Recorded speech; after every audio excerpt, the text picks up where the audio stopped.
Welcome to the shape of space matrices. In this lesson, I'm going to talk about two more operations on vectors and matrices. They're known as the commutation and duplication operations. In general, it's not true that the vec of A equals the vec of A transpose. That would only be true when in the case where the matrix is symmetric and A equals A transpose.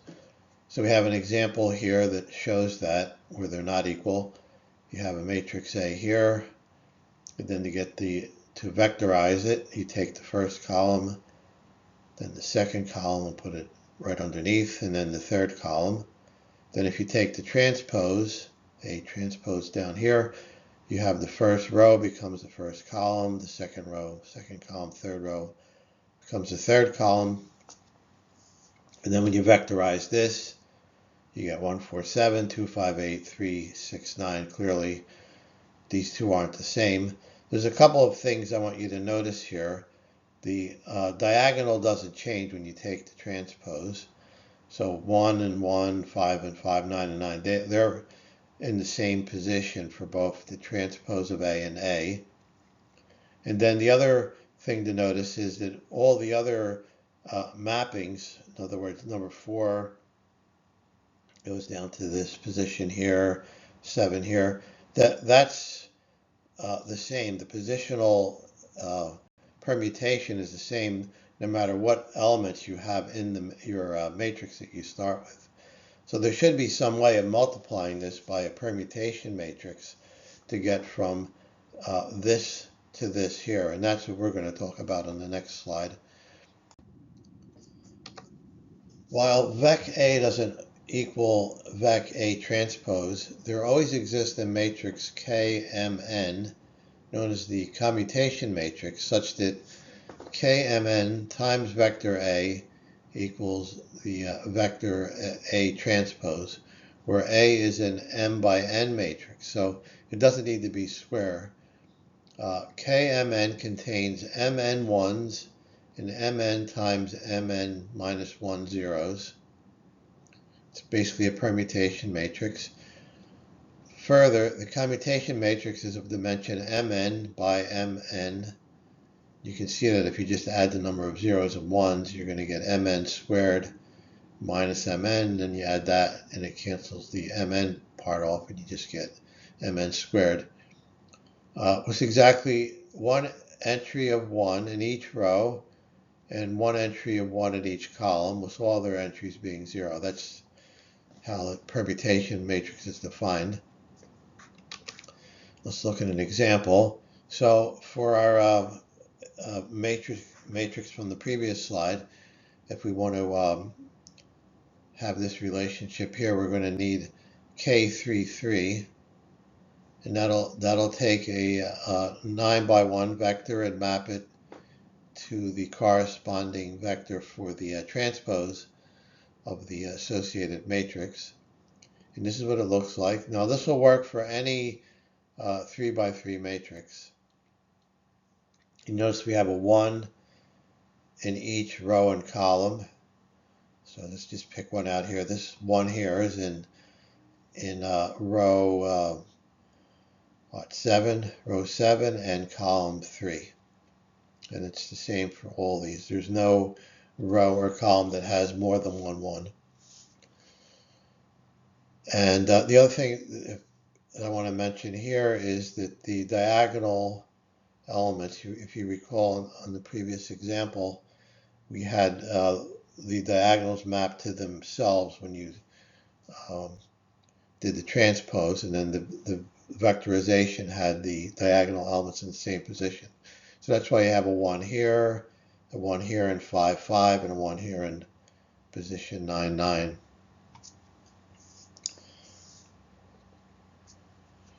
K33 can be viewed as a matrix consisting of 9 blocks, which I'm showing here. I've blocked them off, each 3 by 3, and each one of these blocks has a single 1 and then zeros everywhere else, and each block is different. So it's all the possibilities. And then, as I mentioned, the diagonals have a 1 in 1, 1, 5, 5, and 9, 9. And you also have a symmetry here. You notice this matrix here is the transpose of this matrix. This is the transpose of this matrix. This is the transpose of this. And finally, the trace, which you can pretty easily see here, the trace of K33 is 3. You're just going to get a 1 along each one of these blocks. So I'll add up to 3. And if you do a similar commutation matrix for K and N, then you're going to get a similar result. As you might expect, it's just going to be N. We'll have that as part of a proof on the next slide. We have a theorem about the commutation matrix. There's two properties mentioned in this theorem. The trace of K and N equals N, and the transpose of KMN equals the inverse of KMN equals KNM. That's just the flipping the indices. For an n by n matrix A, its ith diagonal element is placed in the same position in vec A as in vec A transpose. So each of the n diagonal blocks of K and N has a single 1 along its diagonal, and when you add those up, you get N. So that's the first result. Then, since KMN is a permutation matrix, we know that its transpose equals its inverse. We mentioned that in the previous section on permutation matrices. So that gives us this part here. And then we can take our identity for the commutation matrix, multiply it on the left by KNM, done here. Then KNM of the vec A transpose is just vec A. It's just the transpose of the transpose, right? If you just have to switch the indices to get that. And so you have this product here, gives you, when applied to vec A, gives you vec A back. That means these are the inverse of each other. And so KMN inverse equals KNM, which is the second part of our theorem. An important property of the commutation matrix is that it enables us to exchange the two matrices of a Kronecker product. And here's the theorem that gives us this capability. For any M by N matrix A and P by Q matrix B, we have this relationship here. So by multiplying by the appropriate commutation matrix on the left and then on the right, we get the reverse order in the Kronecker product. In order to prove this, we'll take an arbitrary matrix X, Q of size Q by N. We'll take the vector of that, the vec of that, and then we'll apply it to both this and this matrix and show that we get the same result. And then that would prove that since X is arbitrary, that these two quantities or these two expressions are the same. So we'll start with this side here. We'll apply it to vec X, just checking the matrix sizes here. This KPM is MP by MP. Then the Kronecker product of A with B is MP by NQ. And then vec X is NQ by 1. So the MP's match, the NQ's match. So when you multiply these together, everything will be an MP by 1 matrix, basically a vector. Then going from here, we'll use the theorem 72, which I copied down here. So we need to substitute in B for A, X for B, and A transpose for C. And if we do that, then the result would be this here. So these two are equal. And then we can use the definition of the commutation matrix this applied to this vector here. And the result is just the transpose of this product in reverse order. So it would be the transpose, the vac of the transpose of A transpose, and then the transpose of X, and then the transpose of B. Okay, so going from here to here is the by definition. Then we'll use the theorem 72 again. So we identify A with A, X transpose was B, and B transpose was C. We compute this, and we'll get this here. And then we want to get vec X and not vec X transpose. So we multiply this here equals the commutation matrix Qn of just vec X. And so we see here vec X applied here and applied here give us the same result. So this expression here must equal that expression, which is what we wanted to prove. We have a few results to prove on this slide. I've posed it as an exercise, so you may want to just read the problem and give it a try, or follow along with me giving you the solution. So we have capital N sub n equals this, where KNN is the commutation matrix NN. And we want to show this is symmetric. In other words, it equals its transpose and idempotent. In other words, when you square it, you get the identity. And also this equality here. From theorem 73, we know that KNN is symmetric and orthogonal. I copied theorem 73 here, but we need to plug in NN, so M equals N in this case. And so that gives us that KNN squared is just KNN times KNN, but we know KNN equals its inverse, so it equals the identity. We'll make use of that in doing this part of the exercise. So N sub N transpose is the transpose of this. And then we know from theorem 73 this transposes itself. And then that just brings us back to where we started. So N sub N is symmetric. Then we have N sub N squared. We square this, get 1/4 times this squared. We square it, we get this here. And then we know that K squared NN is the identity. So we're going to get 2 times the identity plus 2 times KNN. Then we can just factor the 2 out, and we get 1/2 I plus KNN. So we get that. Okay, so that was the first part of the exercise, and we want to show this here. We know from theorem 74 that we have this. So making use of the above equations, let's see if we can show this is true. So we have N sub N of the Kronecker product of A with itself. And then we just substitute this in for N sub N. So it would be 1/2 I times A Kronecker A plus 1/2 KNN times A Kronecker A. And we just bring this over.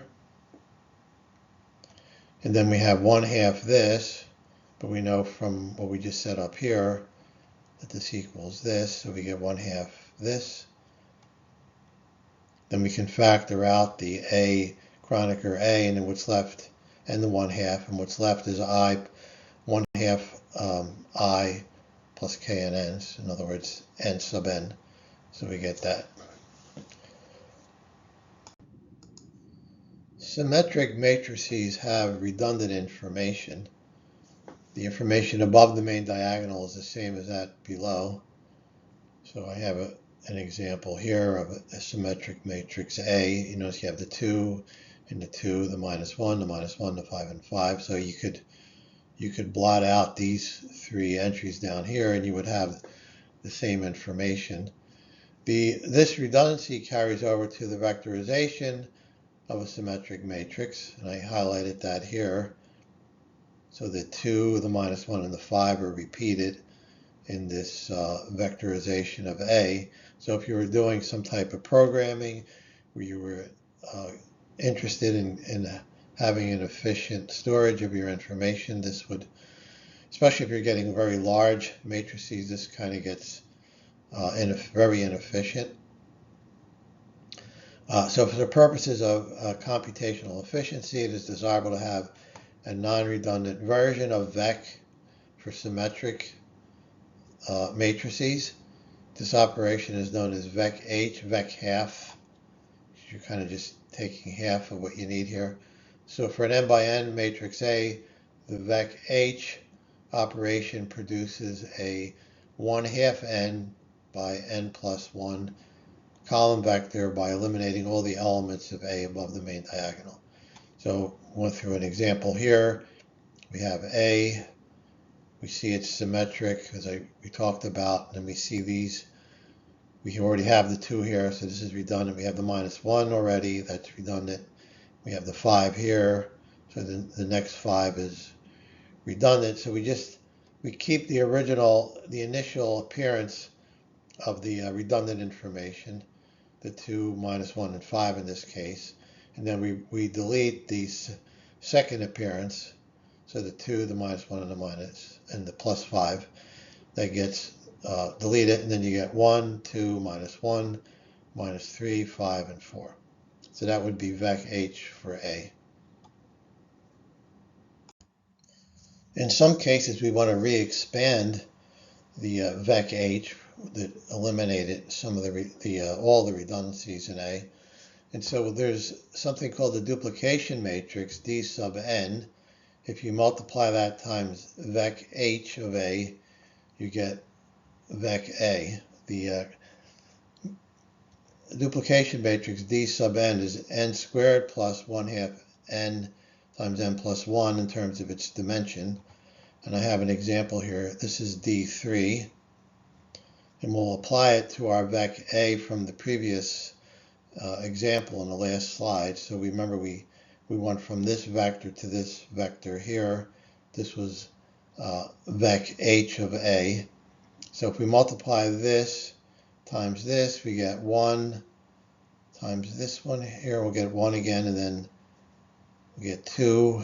And multiplying this times here, we get minus 1. Then things change a little bit here. This 1 repeats the 2. Then you take the 4th term, and then the 5th term. Then you repeat the 3rd term, minus 1, and then you take the 5th term and the 6th term. Okay, so that's fairly simple. It's called the duplication matrix, and that'll show up in some formulas that we'll see in future slides and in future lessons. The duplication matrix D sub n has full column rank because its columns are linearly independent by construction. That has an implication in terms of the Moore-Penrose inverse, which we'll talk about on the next slide. Each distinct element, aij of A, I greater than or equal to j, is mapped by dn from vec h of A to 1 or 2 positions in vec A. If I equals j, in other words, the diagonal element of A, aii appears once in vec A. If I doesn't equal j, off diagonal elements, then it appears twice in vec A at positions corresponding to aij and aji. So for the off diagonal elements, we need to duplicate those in order to reconstruct vec A from vec h of A. Then one other comment, the column entries of D sub n are structured to overlap only when symmetries necessitates, but they do not redundantly represent the same information. So that's a reference to having the 2 1s in the second column, the third column, and the 5th column. And then where you don't need to replicate, You notice you have just the 1 here in row 1, and 1 in row 5, and just the 1 in row in row 9. That's where if you recall, those were the corresponding to the diagonal elements. There are several consequences of the duplication matrix being of full rank, and we mentioned several of them on this slide. So D sub n transpose times D sub n is positive definite. We can show that. For any vector x, we have this expression here, which we can write this way. I just took the dnx, grouped those together, and then dnx transpose is the same as x transpose dn transpose. So this equals this. But then you have a vector, dnx times its transpose, and that's just the inner product. So that gives us that the norm of dnx squared is greater than or equal to 0. And this shows that dn transpose times d sub n is positive semi-definite because of the possibility of equaling 0. Since the columns of d sub n are linearly independent, dnx equals 0 only if x equals 0. Thus, for any x not equal to 0, we have that the norm squared, and therefore the norm is greater than 0. And that was the condition for being positive definite. A positive definite matrix is always invertible. I don't believe I stated that when I first defined positive definite, but that's a property of positive definite, so it's quite useful in terms of knowing that the inverse exists in that case.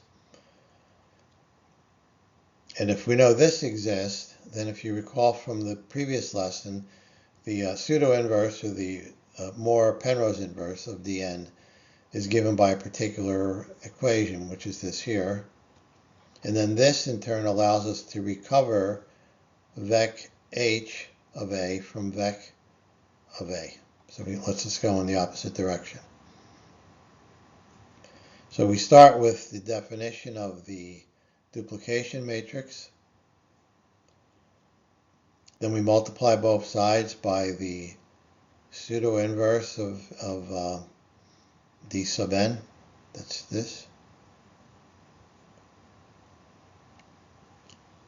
And then we have the substituting in this for the pseudo-inverse. We get this here. And then you notice what we have is d sub n transpose times d sub n inverse times d sub n transpose times d sub n. So this is just the identity. And so that gives us that vec h a just equals the pseudo-inverse of d sub n times vec a. So that it turns out that the pseudo-inverse of the duplication matrix serves to bring us in the opposite direction. We multiply that times vec a, and we get vec h of a. And this is, in this context here, the pseudo-inverse of d sub n is known as the elimination matrix. In fact, if you go to Wikipedia and you look up duplication matrix, you'll get a relatively short article, and it'll talk about the duplication matrix and the elimination matrix, and it'll say that it takes it in the opposite direction from vec a to vec h, but it doesn't, for some reason, tell you that it's actually the pseudo-inverse of d sub n. The duplication matrix is related to the commutation matrix by the following identities. This one here, and then this here. So let's prove this one first. Take any symmetric matrix X, and then using the definition of d sub n and k sub nn, we have the following. We apply this to the vec h of x, and then by definition, dn vec h of x equals vec of x. I just put that in bold just so you can see that I'm emphasizing this equality here. And then by definition, K and N of vec X is vec of X transpose. And then since we picked a symmetric matrix, vec of X transpose is vec of X. And then by definition, d sub n of vec H of X equals vec X. So we've applied both sides of this equation, or what we want to prove to be an equation, to an arbitrary vector, and we've shown that they're equal. And just to emphasize, the symmetric matrix X does not restrict the possible values of vec H of X. We can pick X symmetric such that we get any vector we want. So basically, we've shown for any general vector, if you apply K and N dn to it, you're going to get the same thing as applying dn to that arbitrary vector. So in other words, these two things are equal. Okay, that was the easy part. The harder part is the second equation. We start off by letting m sub n equal this, and then n sub n equal the other side of the equation. And we let delta sub n equal the difference between n sub n and m sub n. And our goal is to show that delta sub n equals 0, and then we'll be done.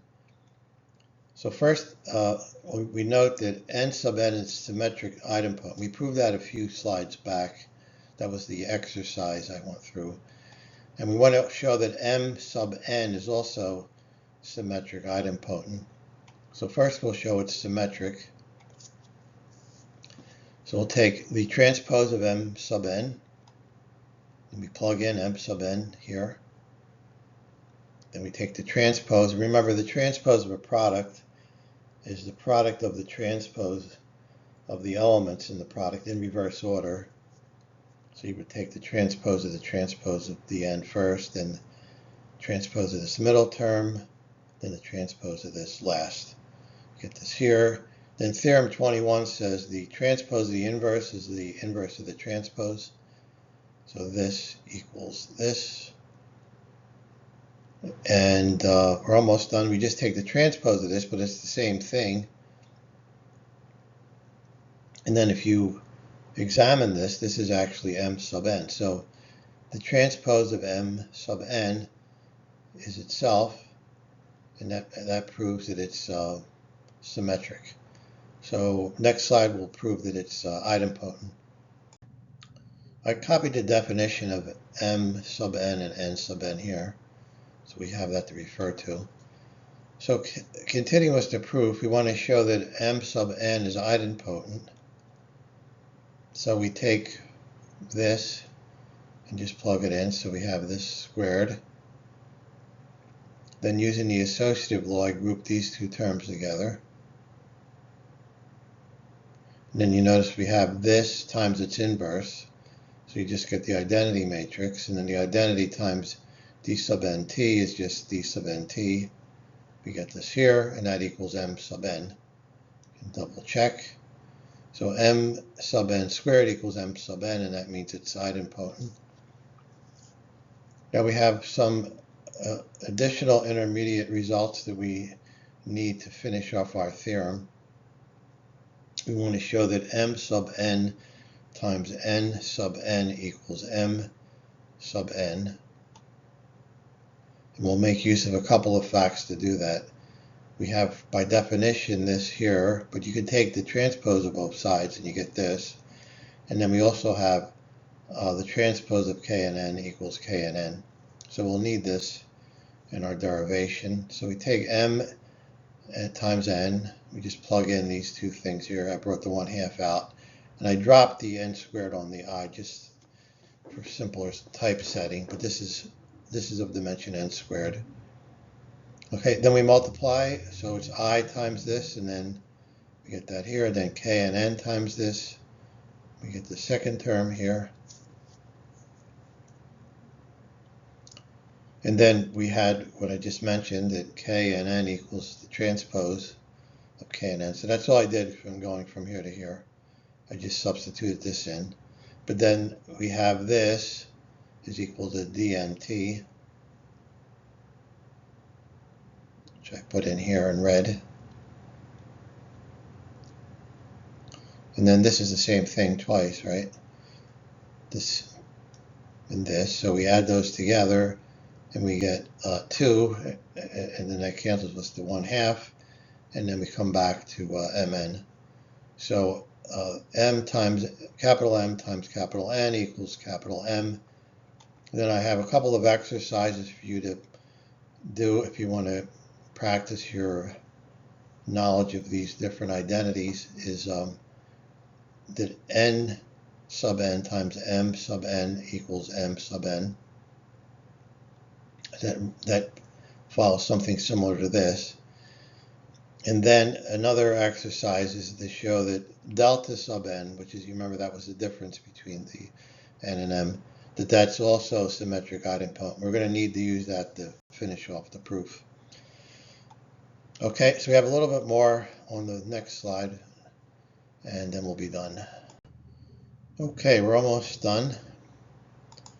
By theorem 73, the trace of k and n equals n, and the trace of n sub n, we're just plugging in the expression for n sub n, so it's the trace of this, and then it's just a matter of taking the trace of the first term here, which is n squared, and then this is n, dividing by 2, so we get this. Then we take the trace of m sub n, plugging in the expression for m sub n here. Then we use the cyclic property of the trace operator. Recall we talked about several lessons back. So we just shift everything to the right and then move this to the front. We get this here. And so this is the inverse of these two terms. When you multiply them together, you get the identity matrix of size n times n plus 1 over 2. So the trace of that equals n times n plus 1 over 2. So these two are the same. So the trace of n sub n equals the trace of m sub n, which implies that the trace of delta sub n equals 0. In general, the trace of an idempotent matrix, in this case our delta sub n, is equal to its rank, and only the 0 matrix has rank 0. So in other words, this must be the 0 matrix, and then that in turn implies that m sub n equals n sub n. That completes our proof, and that completes our lesson. I have one more lesson in the matrix series, and then I'll follow up with the series of lessons on matrix calculus.